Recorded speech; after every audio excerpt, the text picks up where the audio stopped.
wanted to say a massive thank you for your support on recent videos here on the channel. It's been noticeable and I can't say thank you enough. Today there's some focus on Singapore Airlines making some pretty hefty route changes, developments at the battling Rex, and lastly, Turkish Airlines returns to the channel. Let me begin with the Singapore Changi-based company of Singapore Airlines, who are set to cut a fifth freedom flight to the United States between Manchester and Houston, Texas. Service suspension is expected to occur on the 1st of April 2025. Don't worry, this is not an April Fool's joke, and this is the only service that they've been able to achieve to Houston, so that will now be cut. The network tweaking will allow their operations to still continue between Singapore, Changi, and Manchester, obviously a very important market for them. However, the flight will just not continue onwards to the US city. Furthermore, Singapore Airlines says it will operate this flight to the UK city 5 times a week, with the schedule change coming into effect for the 2025 summer schedule, that being in the Northern Hemisphere. However, the UK will also see other significant increases in flights, with Singapore Airlines committing to daily flights towards London Gatwick. Now, this is up from the current 5 that it does offer. By the time all of these schedule changes are officially reflected in their day-to-day operations, the airline will actually serve London on a whole with 5 daily flights. This a fantastic commitment again to what is a very important city. But it's not just going to stop there within the United Kingdom. There are further network tweaks expected throughout Europe. Flights to Rome from June 26th of next year through to August 28th will increase to 5 times a week, up from the previously offered 4. And then Singapore Airlines also says that for a couple of months in the middle of the year, it's shuffling its Singapore, Milan to Barcelona flights, essentially delinking this. The delink will allow for greater connectivity between the 2 European cities, representing quite a strategic shift. Flights directly to Barcelona and Milan will increase 5 weekly and daily, respectively, to cater to growing demands, and it just makes sense for them to delink and allows them to respond greater to seasonal periods of demand. Given Singapore Airlines' sheer size and scale as an airline, the continued network tinkering shouldn't really come as a shock.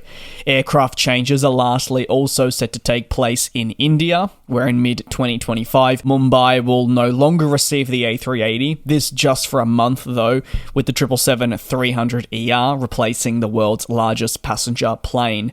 Onto Australian carrier Rex, who have obviously been a hot topic of conversation after they entered voluntary administration and also ceased using the Boeing 737 for what they operated as jet-powered flights between capital cities.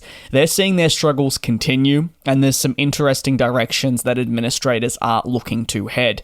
Following the appointment of these administrators with the intent of selling off the business and getting it back to, in a way, some form of stability, we've had some fresh updates, and these updates I speak of indicate that Rex is looking towards asset sales that would aid the company moving forward. Yes, that's right, as part of a major sale of essential assets that were previously utilized, the company will look to ship off anything from spare parts to simulators, and remember, this comes following a major offloading of staff to cater to the obvious reduction in size of the business. The latest comments come from important meetings where they discussed how on earth is the company going to move forward, and naturally, because of the dire situation, things really have to get moving and harsh decisions have to be made. The administrators of EY Australia know that they still have an uphill battle to build more positively and ship off these elements or assets that I speak of, but they believe they'll be able to do when there is interest. Aside from selling key assets, as I discussed in a video a couple of days ago, there also needs to be a way to navigate debts that are totaling some AUD 500 million, a colossal figure that was amassed in quite a short time, and this is being investigated. The revelation of major debt isn't necessarily a shock, but certainly in the sense of just how quickly it all accumulated and so much. Remember, this really stemmed as well from the launch of capital city jet-powered operations, which occurred as the global pandemic was slowly but surely coming to an end. Looking forward, the administrators also want to find a party that would either be willing to purchase the airline or, at the very least, form some kind of investment. As these administrators look to sell the company or get some exterior help, they're branding Rex really as a regional carrier for sale. The airline has always been known for its regional flying instead of that capital city operation, which has been a new addition. Analysts argue that Rex's ability to restart jet-powered flights between capital cities is more than incredibly unlikely, given the struggles experienced, the company's current state, and the fact that a lot of these 737s are now elsewhere. Take a look at Virgin Australia, who pretty quickly pounced on the availability of some 737s, a typically integral part of their own operation, saying that they would take on the leases and be able to expand their network accordingly. Over to Turkish Airlines, and they've published their traffic figures for July, which have showcased a drop in passengers carried. The airline said it transported 8.3 million people, which was down some 300 million compared to July last year. One of the stronger performances across the month, however, that was highlighted was that of international to international passenger travel, increasing 6.8%. Ultimately, however, it was another interesting month for a company that, remember, is nestled in a corner of the globe that has been involved in some heavy conflict lately and a lot of uncertainty, many ups and downs.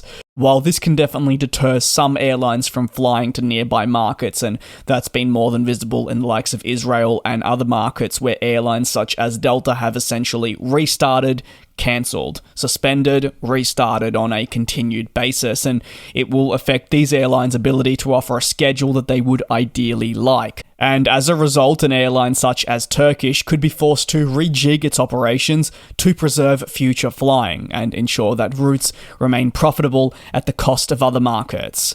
Load factors dropped 0.5 percentage points in July. They sat at 85.2%. You've got to remember, though, that there are two separate avenues to this figure. In terms of international flights, this was at 84%, but for domestic services, well, this is where load factor was at a quite considerable level of 93.3%. Another big positive for the month was cargo and mail transportation, which is an avenue as well the group on a whole is looking to build upon in the future. The excitement stems from a 20.7% increase yearly in transporting the aforementioned goods, equating to some 172,000 tonnes. Despite a drop in traffic across July, if we're actually more looking at January to July, so 2024 on a whole, there was a 3.5% increase in passengers carried, with almost 50 million people in the first 7 months of the year. Furthermore, Turkish Airlines is continuing to grow its fleet, and we know this is going to be a big focal point long into the future, as they want to achieve a fleet total exceeding 800 aircraft, doubling their passenger network in terms of routes, and remember, an employee base that they're hoping can reach 150,000. That'll conclude today's aviation news recap. Any thoughts? You know the best place to leave them is down below in the comments. Thank you very much, take care, be safe, and I'll see you tomorrow for another recap.